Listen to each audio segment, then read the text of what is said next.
যে মশলা সব দিয়ে দিয়েছি, মরিচ গুঁড়া, ধনিয়া গুঁড়া, হলুদ গুঁড়া, রসুন, লবণ, একটু আদা বাটা। এখন সব করবো।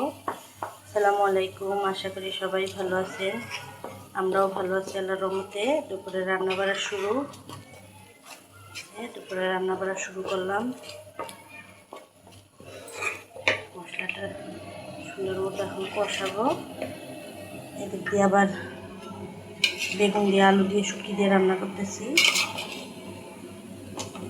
আমার শুটকি তরকারি।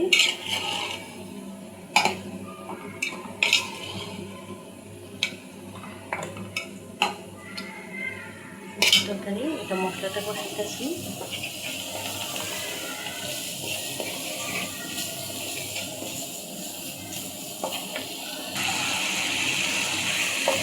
আমার মশলাটা সুন্দর মতো কষানো শেষ। তেল উঠছে উপরে, মাছটা দিয়ে দেব। মাছটা ধুয়ে সুন্দর মতো রাখছি।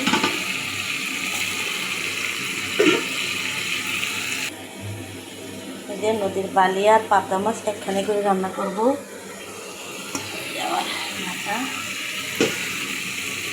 মশলাটা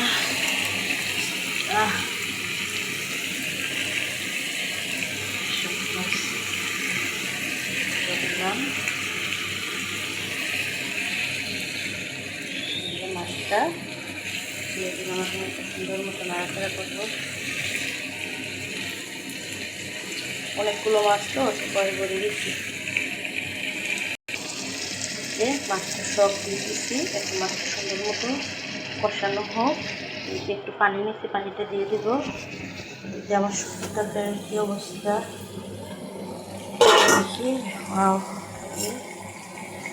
তরকারিটাও আমার হইতেছে। তারপরে হয়ে গেছে, আর একটু দিলে হয়ে যাবে। একদম রান্না বাড়া।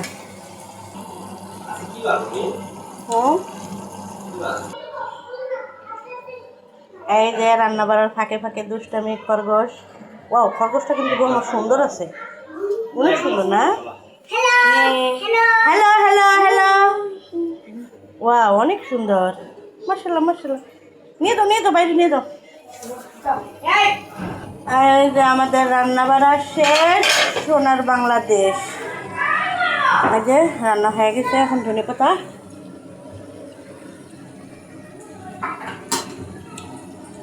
বল বাবা। হ্যাঁ, কাঁচামরিচ দিয়ে দিলাম। এখন ধনেপাতা দিয়ে দেবো। এই যে ধনেপাতা দিয়ে দিলাম।